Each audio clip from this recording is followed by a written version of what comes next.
тапсырма авторлық құқық деген тапсырма берілген.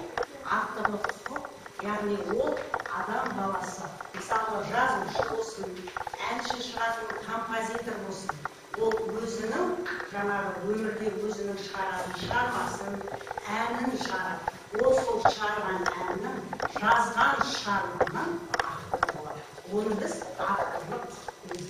Әр адам шығарған өлеңін, ән жырларын, яғни шығармаларының авторы болады. Егер де сол авторлық құқық деген сол бізге берген тапсырманы мен қазір сұрақ жауап, яғни конверт әдісі бойынша 3 топқа үй тапсырмасының сұрақтары берген. Соған дайындалып, яғни дайын топ қол көтеріп жауап береміз. Біріншіден, бүгінгі біздің сабағымызға байланысты мен 3 топқа бөлінген: жауапкершілік топ, тектілік топ және қасиеттілік топ 3 топқа. Ал енді сәттілік дейміз. Үйге берген тапсырманы конвертті қазір ашып, сабаққа жақсылап дайындалып, қол көтеріп дайын болсақ, алдыларында көп жалаушы тұр, еліміздің соны көтеріп жауап береміз. Сұрақты даусымызды шығарып оқып, ол үйге берілген тапсырма. Авторлық құқық, сабақтық құқық, авторлық құқық деген тапсырма үйге берілген.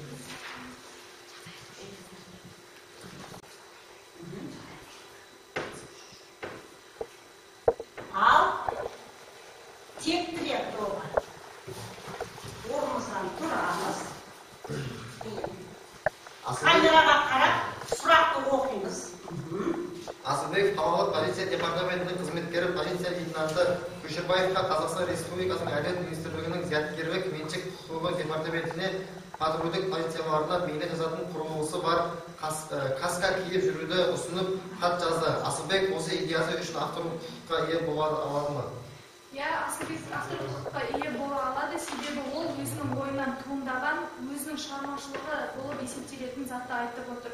Ол ұсынып отыр және де оны қолдау үшін оның авторлық құқығы сақталуы қажет. Сұрағын қайталау үшін авторлық, яғни басына каска киіп жүру керек. Сұрақты қайтадан оқыш. Сендер түсіндіңдер ме сұрақты? Дұрыстап.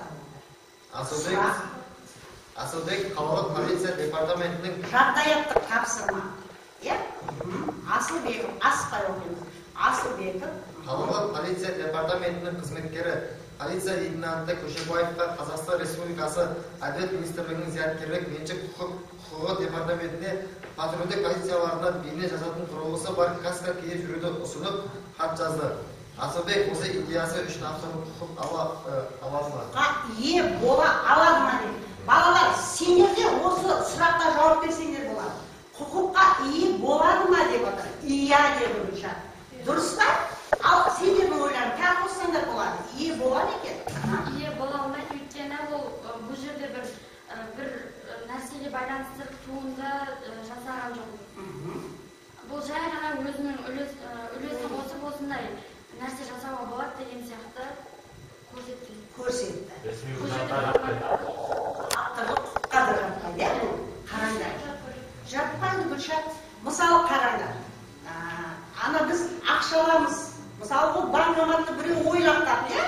Ал енді ойлап тапты, адамдар одан ақша алады. Ол адамдар игілігіне жұмсап жатыр. Бұған авторлық құқық ие емес. Ал енді бұл өзінің ойын тастады. Орындалған жоқ. Ол жағдаяттан, яғни ұсыныс тастады. Өте жақсы назарке. Гүлшат, сұраққа ойларыңыз керек. Екінші сұрақ. Авторлық құқық дегеніміз не? Авторлық құқық дегеніміз ғылым, әдебиет және өнер туындыларын жасау мен пайдалануды мемлекеттердің тарапынан оған қорғау түскен кезде айтады. Авторлық құқық дегеніміз яғни мысал келтірсек те болады. Мысалы, бір адам өз ойынан бір туындыны жасап шығарып, өнер болсын, ғылым болсын, мәдениет болсын, өзінен бір жаңадан жақсы шығарса, өз атынан. ол және елге пайдасын тисе, сол туындының адам авторы болып саналады. Сол туындының авторы. Өте керек. Үшінші сұрақ. Сабақтас. Қалғандар отыра береді. Басқа адамдар бола алады. Әдеби, музыкалық, хореографиялық және драмалық және тағы да өзге де туындылардың авторлары авторлық құқық иесі. Авторлық құқық иесі. Авторлық құқық пен сабақтас құқықтың арасында қандай айырмашылық бар? Сабақтас дегеніміз Ол сұрақта бар ма екен сендерде? жоқ деген Авторлық құқық. Иә? Ол отырамыз. Келесі, қай топ? Қасиет тобы дайын етеміз. Сұрағын сұрағымыз. Қаранов деген Азамат Қар Батыр деп аталатын кітап жазды. Азамат Қаранов осы үшін авторлық құқық алуға құқылы ма? Қараев деген азамат авторлық құқық алуға авторлық құқықты ала алады. Себебі ол кітапты өзінің шығармашылығынан жеке тұлға ретінде жазып отыр. Ол кітапты басқа біреулер қолданса, немесе басқа да керектеріне жаратса, оны пайдалануына осы автор ретінде ол рұқсат бере алады. Сондықтан да ол түгелдей авторлық құқықты иеленеді, себебі өзінің жеке таңдайлы шығармасы. Жеке таңдайлы шығармасы. Ол авторлық құқыққа ие болады. Дұрыс, ары сұрағын келесі. Сабақтас құқықтың авторлық құқықтан айырмашылығы неде? Сабақтастық құқықтың авторлық құқықтан айырмашылығы неде? Сабақтас құқықта басқа адамдар сол құқықтың авторлары бола алмайды. Белгілі бір драмалық немесе басқа да шығармалардың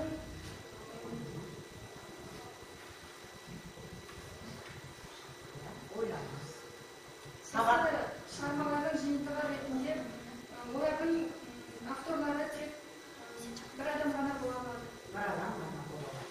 Айырмашылығы. Авторлық құқықтан айырмашылығы қандай екен? Сабақтас құқықта ол жұптық жұмысы, жұптық немесе топтық авторлардың бірлескен жұмысы болуы мүмкін. Ол жағдайда өздерінің келісімдері бойынша немесе бір кітапты жазатын болсақ, бір автор белгілі бір бөлігін жазды, сол бөлігінің ғана өзінің авторлық құқығын қорғай алады. Ал келесі бөлігін келесі адам. Ал олар өздері араларында келісім бойынша бүкіл кітапқа теңдей дәрежеде құқылы болады. Сабақтас құқықтық деп отырғанымыз осы. Ал авторлық құқықта тек жеке адам, мен өзім ғана бір кітап жаздым немесе шығарма шығардым, соны өзімнің ғана авторлық құқығымды жүргізе аламын, қорғай аламын. Сол бойынша егер де менің құқығымды бұзған жағдайда сотта даулай аламын. Авторлық құқықтың объектілерін жатпайды. Авторлық құқықтың объектілерін жатпайтын ресми құжаттар және олардың ресми аудармалары, мемлекеттік рәміздер, тарихи шығармалар және оқиғалар, үрдістер, жеке бастама, концепция, оқиға үдеріс секілді фактілер объектілеріне жатпайды. Авторлық құқықтың объектілеріне жатпайды. Өте келесі. Жауапкершілік тобына келген сұрақтарды даусыңызды шығарып оқиғaya қалдар. Астана қаласында өткен концерттердің бірінде Шәмші Қалдаяқовтың туындылары орындалды. Концерт ұйымдастырушылары композитор достарының келісімінсіз оның музыкалық туындыларын қойға кіргізуі бар. Шәмші Қалдаяқовтың туындылары бұл авторлық құқықтарда. Егер авторлық бұл автордың өмір бойы және өмірден өткеннен кейін 70 жыл бойы сақталады. Егер Шәмші Қалдаяқов өмірден өткеніне 70 жыл болмаса, оны қоюға құқылы болмайды. Ал егер өмірден өткеніне 70 жылдан асатын болса, бұл туындыларды қоюға болады. Менің ойымша. Келесі. Зияткерлік меншік дегеніміз не? Зияткерлік меншік дегеніміз. Зияткерлік меншік дегеніміз кез келген бір шығармашылық іс-әрекеттің зияткерлік нәтижесі. Кез келген Зияткерлік нәтижесі. Автор дегеніміз кім? Автор деген сөздің шығармашылығының нәтижесінде әдеби туынды жасаған жеке тұлғаны автор деп айтады екенбіз. Сонымен қатар автор бұл қазіргі таңда Қазақстанда да авторлық құқық әрбір адамға беріліп жатыр. Яғни ол кез келген бермейді, тек өзінің шығармашылығы нәтижесінде белгілі бір туынды, әдеби туынды немесе хореографиялық немесе топографиялық осы туындылардың бірін жасаса, осы біз авторлық құқықты бере алады екенбіз. Өте жақсы. Балалар бізге берген тапсырманы, авторлық құқық деген тапсырманы ең көбінде оқып түсінді. Енді бүгін балалар біздер жаңа сабақ өтеміз. Ол сабақ отбасы түрлері, некеге тұрудың шарттары мен тәртібі.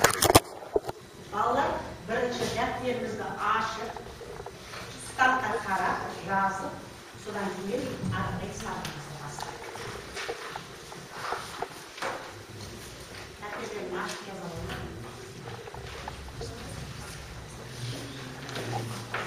Отбасы түрлері, некеге тұрудың шарттары мен тәртібі.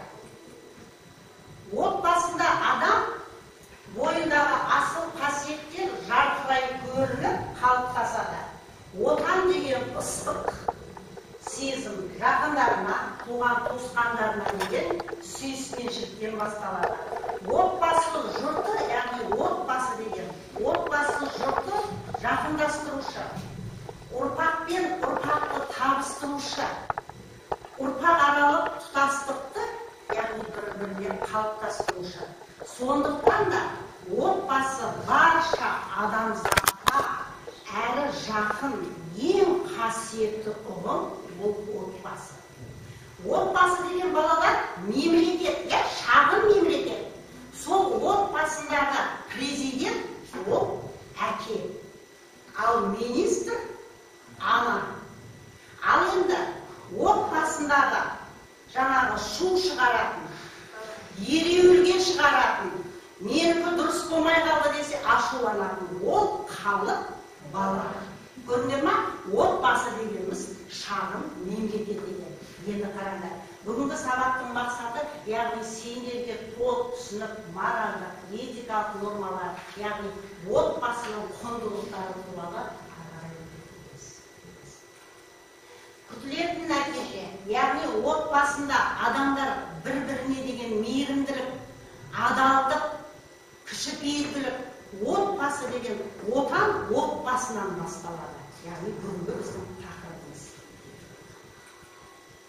Ал енді осы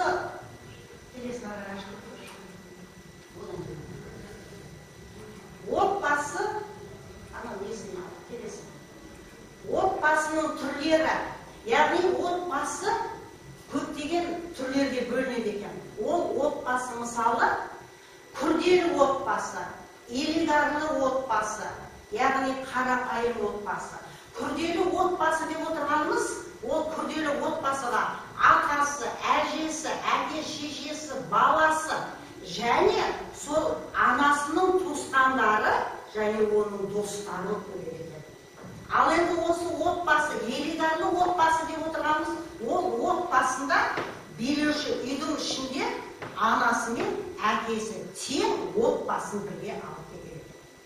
Ал енді осы отбасының өзі көптеген түрлері болады екен. Ол отбасы мысалы толық емес отбасы. Толық емес отбасында не анасы, не әкесі ғана болады екен. Міне отбасының түрлері деп отырғанымыз осы. Ал енді кішкене осы отбасының, одан кейін бүгінгі біздің сабағымызда некенің түрлері. Некенің өзі көптеген түрге бөлінеді екен. Ол неке моногамия, полигамия, гагамгамия. Ал неке екі топқа бөлінеді екен. Моногамия, экзогамия дейді. Бұл некенің өзі, мысалы полигамия деп отырғанымыз, бір ер адамның көптеген әйелдері. Ал енді некеде, яғни ер адам мен ер адам, әйел адам, яғни отбасында некенің көптеген түрлері. Оны біздер содан кейін. Ал енді ары-қарай бейнеролигіміз бар, соны тамашалайық. Отбасы деген.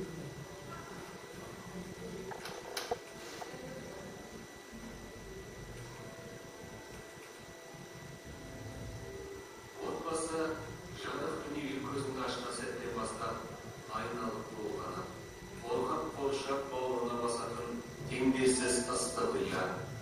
Отбасы сенімді сезінетін, жан рахатына бөленетін алғашқы бақыты. Отбасының жаңа қосылған мүшесіне анасы дүниеге келген сәттен құлағына сүйіспеншілік толы үнмен оған жалғыз емес екенін сыбырласа, әкесі жанында қолдаушысының әрқашан арқа сүйер асқар таудай сенімді тірегінің бар екенін сездіруге тырысып жатады. Сәби мына кең дүниені оған жанұясының ашып берген көз арқылы көре бастайды.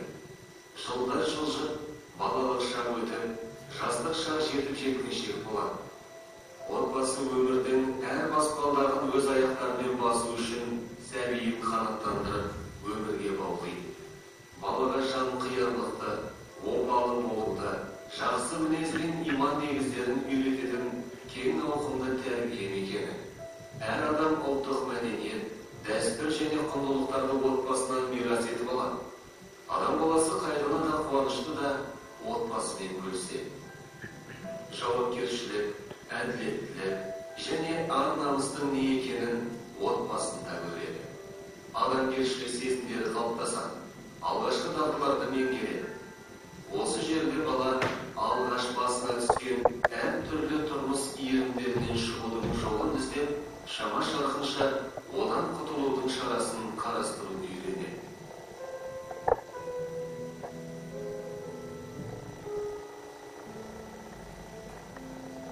Балалар, міне отбасы құндылық, отбасы дегеніміз не екен? Түсінді. Енді осы отбасы түрлері, отбасы неге құрудың шарттары деген бүгін тақырыпқа белсендерге топ бойынша сұрақ берген тапсырмалар, сол тапсырма бойынша дайындалып, бірінші кітапты ашып, мәтінмен танысаңыз, мен қазір әр топқа мен тапсырма беремін. Сол тапсырманы мұқият дайындалып, әр топ өз сұрақтарына жауап берсеңдер болады.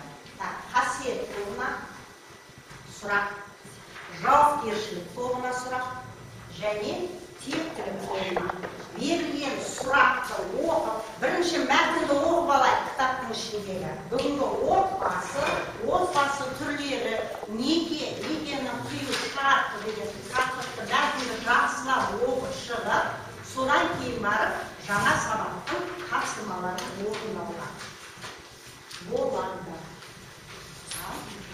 Дайындалып, сұрақтарымды оқи қойыңдар.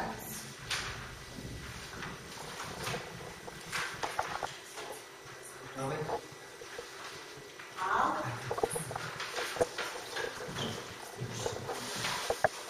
тектілік тобы дайын екен. Балалар бір жеріне қиғайыштап камераға қарап тұрайды, балалар. Тектілік бізге берілген тақырып шет атасын білмеген жетесіз. Түйінді идея қан тазалығы, ұрпақ амандығының басты кепілі. Яғни Қазақстан болашағы отбасыдан басталады. Сұрақтар: гендік аурулар, альбинизм ауруы. Сұрақты толық оқыш басынан бастап. Қарастыратын мәселелер: гендік аурулар, альбинизм ауруы. Бірінші сұрақ түйінді идея дейді. Яғни қан тазалығы. Бас жағын оқымаймыз ба? Берілген тақырып жет атасын білмеген жетесіз дейді. Соны бастау жоқ қой, бірінші тақырыптан бастау дейді. Берілген тақырып жет атасын білмеген жетесіз дейді. Яғни біз қазақ халқы өзіміздің жеті атамызды білуіміз керек. Ол жет атасын білмеген жетесіз деп неге айтып тұр? Соны қазір мына топ, тектілік тобы ашып айтады екен. Кәне әрқайсымыз өзіміздің жет атамызды айтып шығайықшы бір күнге. Сендерге берілген сұрақ қой. Сұрақты басынан толық айтып береді. Нұржан, Спабек, Сатан, Төребек, Кәттәбек, Озбай, Түкеш. Тәнір, Айжігіт, Арын, Алдаберген, Белдімбек, Жаңабатыр, Сүйінбай. Еркінбек, Саурықбай, Тілеміз, Шағатай, Үркінбек, Райым, Оңшы. Тұрдыбай, Алмасхан, Серікбай, Пәкза, Шоң, Барлыбай, Алдаберген. Қуат, Тоғанбай, Көлімбек, Көшкенбек, Көшербай, Аққоза, Қарамыз. Ал енді бұл жет атасын білмеген жерде жетесіз деп ол сұрақты неге қойып жатыр? Қараңдар. Одан кейінгі түйінді идея оқып шығарайық. Түйінді идея қан тазалығы ұрпақ амандығының басты кепілі. Яғни Қазақстан болашағы отбасыдан басталады. Ал енді сонда жеті атасын білмеген жетесіз қан тазалығы дейді сендерге сұрақты. Сонда соның барлығымыз ашуымыз керек. Неге ондай сұрақ қойды? Жеті атаға дейін ешқашан қыз алыспаған. Егер қыз алысқан жағдай болатын болса, оларды өлім жазасына кесетін болған. Себебі жеті атаға дейін қазіргі заманда ғалымдар дәлелдеп жатқандай, жеті атаға дейін гендік аурулар бір-біріне ұласып отырады. Ал жетінші атада сол ауру жойылады. Сол себептен жетінші атада ғана қыз алысуға болады. Бірақ қазіргі уақытта менің ойымша көп адам жеті атасы болмаса да қыз алыспайды, тек бір-біріне қатысы жоқ рулардан ғана қыз алысады. Бұл қан тазалығының басты кепілі болып саналады. Қан тазалығының басты кепілі көрдіңдер ма? Біздерде сол қан тазалығы жаңағы жеті атаны біздер қазақ халқы ұстамыз. Иә, тағы толықтырамыз. Гендік аурулар осы жеті атаға дейін пайда болады және ұрпақтан ұрпаққа тұқым қуалаушылық арқылы жалғасатын болғандықтан гендік аурулар пайда болады. Солардың бірі альбинизм ауруы. Альбинизм ауруы дегеніміз адамдағы гендік аурулардың бірі болып табылады. Яғни нақтырақ айтатын болсақ, адамның ағзасындағы пигменттердің болуын айтамыз. Яғни ақ түсті адамдар мен жануарлар альбиностар деп аталады. Қазіргі таңда альбиностардың еуропалықтар мен грекиядан бастап олардың жазбаларынан кездесіп келеді бізге осы заманға дейін. Альбиностар еуропалықтардың айтуы бойынша әр 30 мың адамның біреуі таза альбинос болып келеді. Альбиностарды жалпы былай қараған кезде көру оңайға соқтырады, өйткені олардың шаштары, терінің түстері және кірпіктері ақ түсті болып келеді. Ал Нигерияда 3000 баланың біреуі альбинос болып келеді. Негізі альбиностар өте таңғажайып, өздері ерекше жұмбақ құбылыс иелері болып табылады. Жануарлар альбинос болатын болса, оларға өте қиын соқтырады өмір сүру, өйткені олар ақ түсті болғандықтан жыртқыштар оларды дереу көріп азып қалады. Ал аңшы альбиностар жасырына алмай тағамсыз қалады. Сонда бұл жерде неге ондай ауруға ұшырайды екен сонда? Өйткені бір рудан алған осы жеті атаға дейінгі алысқандықтан осындай гендік аурулар пайда болады. Ол сол аурудың бірі болып табылады. Ол мысалы атадан балаға яғни ұрпаққа кете береді, енді қан арқылы кете береді, тұқым қуалайды. Енді келесі. Гемофилия ауруы. Гемофилия бұдай қан ағып тоқтату қиынға ұшырайтын. Көбінесе еркектер арасында еркектерге тән тұқым болатын ауру. Аурудың негізгі белгісі қан ұйуына қажетті витаминдер, дәрумендердің жетіспеушілігінен туындайды. Гемофилияның басты белгілері кішкене балалық шақта белгіленгенмен ересек кезде де жойылып кетеді. Және гемофилияның кейбір түрлері ересектер арасында кездеседі. Түсі жылғанда адамдардың өміріне қауіп төндірерліктей қан кету қаупі бар.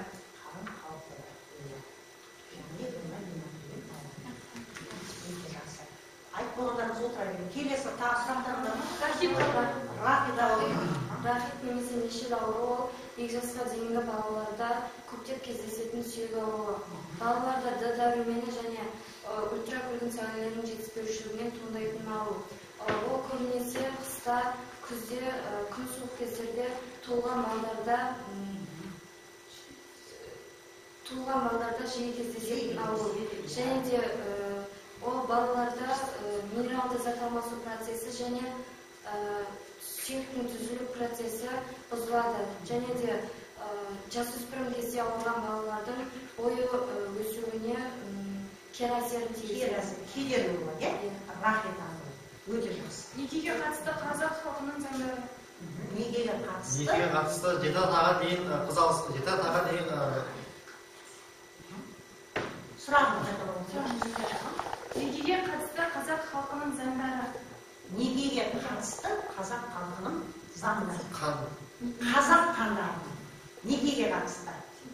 Неке шартында некеге тұратын тұлғалардың келісімі және неке кезіндегі ерлі-зайыптылардың және неке бұзылған кездегі олардың келісімі мен мүмкіндіктерін айтатын келісім шарт болып табылады.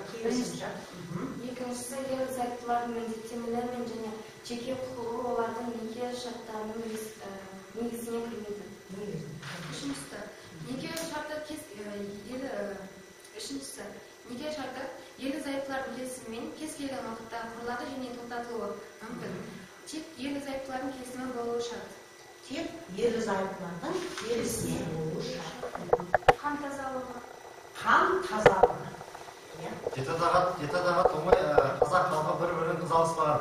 Себебі олар дүниеге келер балалардың деннің саулығы мен тәннің саулығының алдын алу үшін олар жеті атаға дейін қыз алыспады. Қыз алыспаған. Яғни қанның саулығы, денсаулықтың сала. Өйткені өмірге дені сау бала ұрпақ келеді. Міне қан тазалығы деп отырғанымыз болса. Басқа елдердің некеге қатысты дәстүрлерінен бір айтып өтетін болсақ, әр елдің салты басқа, иттері қара басқа дейді ғой, сол сияқты әр елдің өзіндік некеге қатысты дәстүрлері бар. Мысалы айтатын болсақ, Нигерияда күйеу жігіт қалыңдыққа жету үшін ұзын дәлізден жүріп өтеді. Ұзын дәліздің әрбір есігінде қалыңдықтың туысқандары жігітті қатты ұрып қалуға тырысады. Осылайша күйеу жігіт өзінің қалыңдығына жету керек. Ал кейбір елдерде осы кезде күйеу жігіт арыстандай дауыс шығаруы керек. Оны қыздың туысқандары да шығарады. Соның арасынан өзінің күйеу жігітінің дауысын танып, қыз алып шығуы қажет болады. Ал кейбір жерлерде, мысалы финдіктерде қыз өзінің жасауын көшеге шығып жинайды.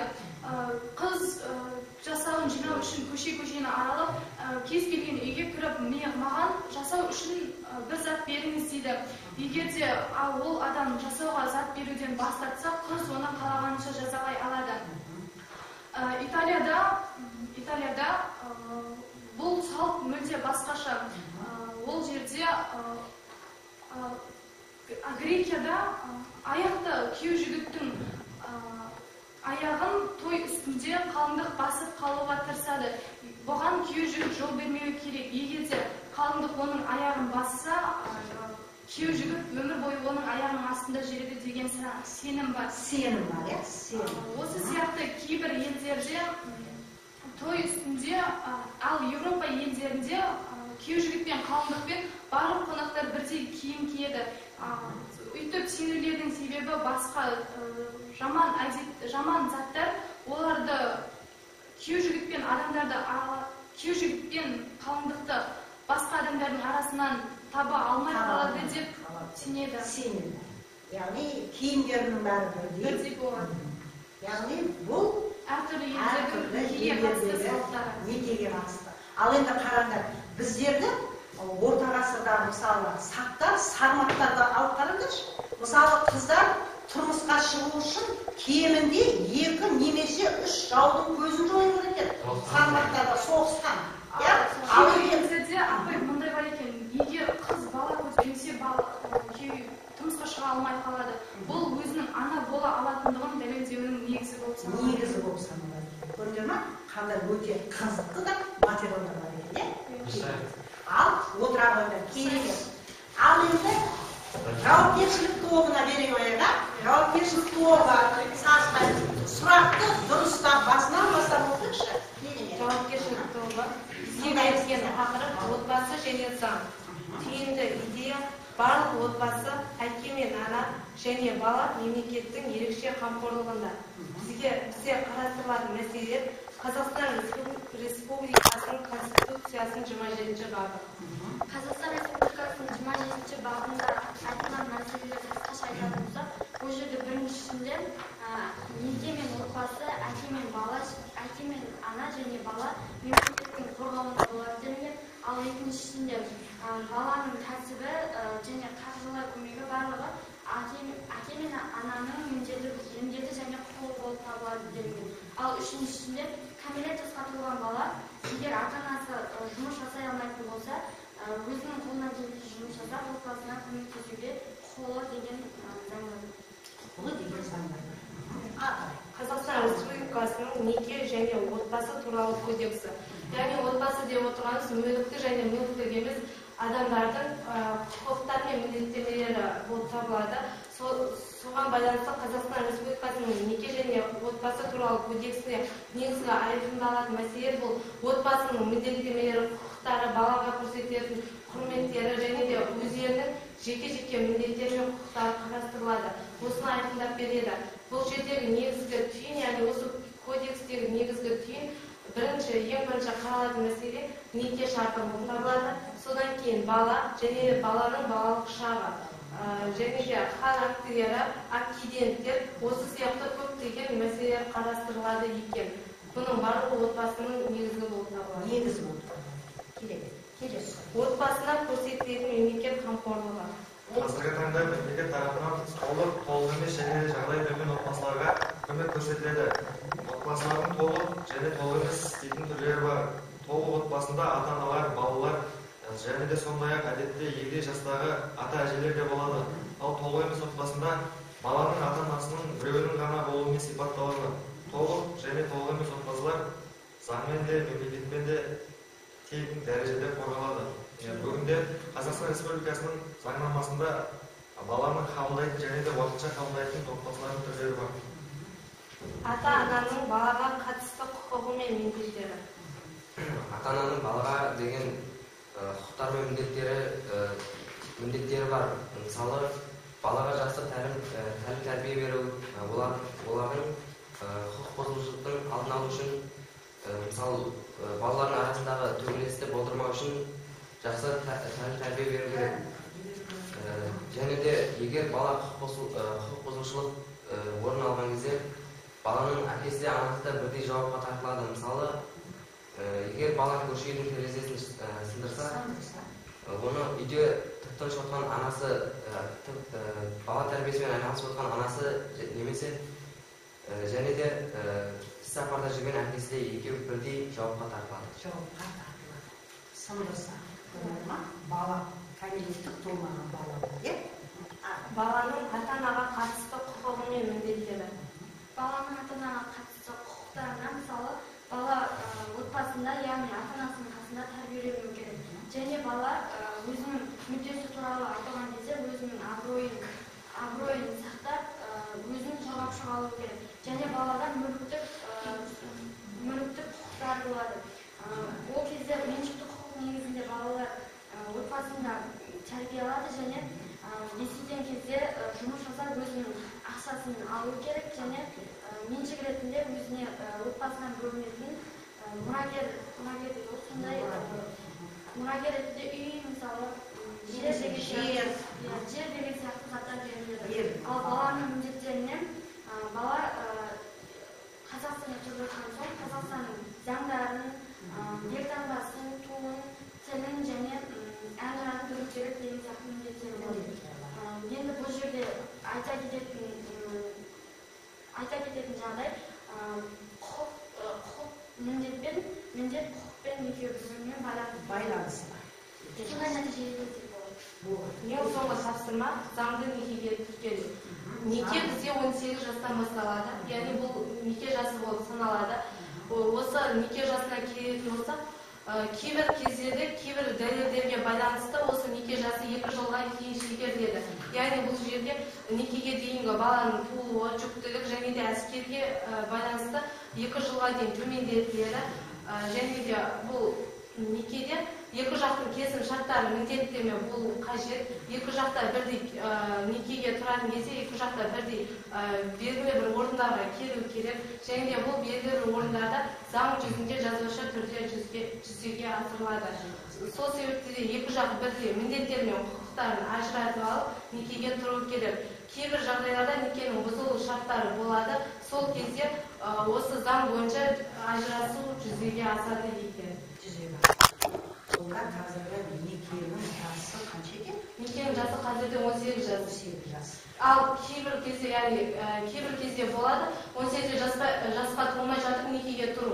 Бірақ ол кезде тек ата-ананың қатысуымен ғана жүзеге асырылады. Яғни ең бірінші ата-анасы рұқсат береді, одан кейін барып тұрып балалар некеге тұрады. Бұрынғы біздің ата-бабаларымыз 13 жаста отау иесі деп аталған. Бірақ қазірде мемлекет бойынша 18 жаста. Және де кейбір жағдайда некенің бұзылатын шарттары болады, яғни некеге тұруға болмайтын шарттар болады. Ол кезде жаңағы біреуінің, яғни бір жұптың жасқа толмауы, ол кезде некеге тұруға болмайды. Және де кейбір кезде неке тоқтатылады. Бұл кезде жұбайының қайтыс болуы, немесе екі жақтың ажырасуы, немесе бір жақтың басқа жақтан да некеге тұруы. Осы кезде де некеге тұруға болмайды екен. Өте жақсы. Ал сол қасиет болды. Сұрақтарды дұрыстап отырып Берілген тақырып отан отбасынан басталады. Отбасы адам өмірінің тамаша жақтары жүзеге асатын, адамның көзқарасы шаттығы болып саналатын балалардың өсіп өмір сүретін орны. Бірінші сұрақ, отбасы қасиетті ұғым, отбасы туралы кіріспе сөз. Отбасы мүліктік және мүліктік емес қатынастардың, құқықтар мен міндеттердің белгілі бір адамдар арасында болатын ортасы. Отбасындағы неке, туыстық қатынастар отбасылық қатынастар деп аталады. Отбасында тәрбиеленген бала ұядан не көрсе ұшқанда соны біледі деген Андей бауыржан атамыз осы отбасында ата-анасынан алған тәлім тәрбиесі арқылы ол қоғамда тұлға ретінде өзін қалыптастырады, өзінің мемлекетіне де, өзінің ортасына да өзі жоғары жетістіктерге жете алады. Оның барлығы ата-анасынан алған тәрбиесіне, мектепте өзінің ортасындағы достарынан алған қарым-қатынасына байланысты болады. Отбасы шағын мемлекет дегеніміз де біз сол шағын мемлекетте өмір сүретін халық деп айттық қой бағана. Сол халық ретінде үлкен мемлекет Қазақстанға айтарлықтай әсер етіп, жақсы жағына өзгерте аламыз. Өзгерте аламыз. Яғни отбасы шағын мемлекет. Екінші сұрақ, отбасын құру үшін не керек? Отбасын құру үшін не керек екен? Отбасын құрудағы басты мақсат баланы болашаққа тәрбиелеу, оның жақсы азамат болып өсуіне, тер төгіп еңбек ету.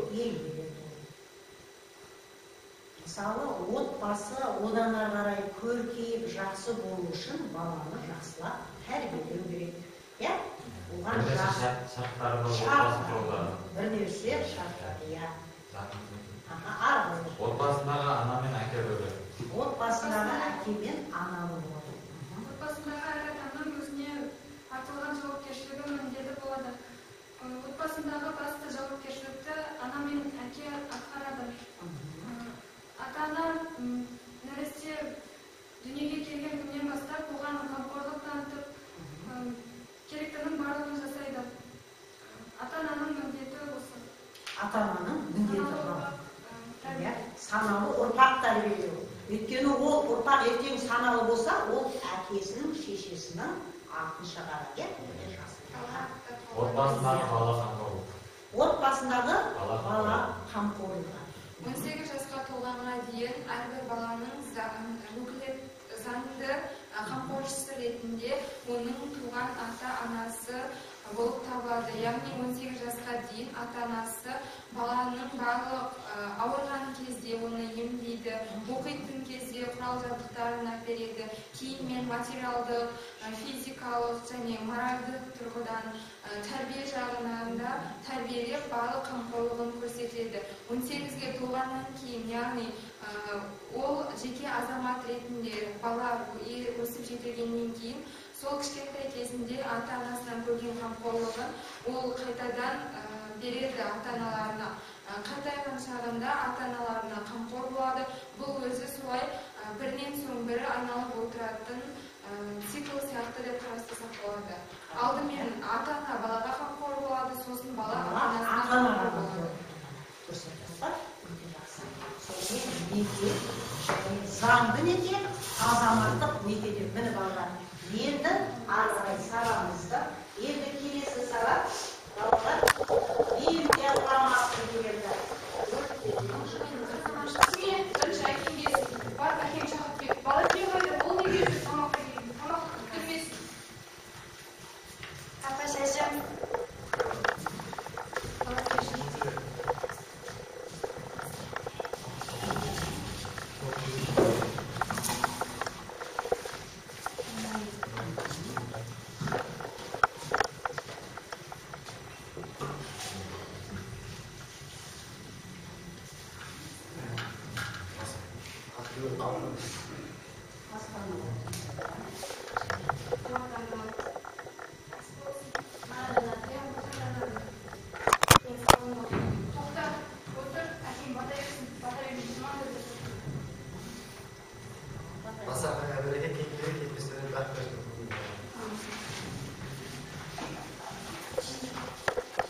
Дастарханға отырмай біз тамақ ішеміз.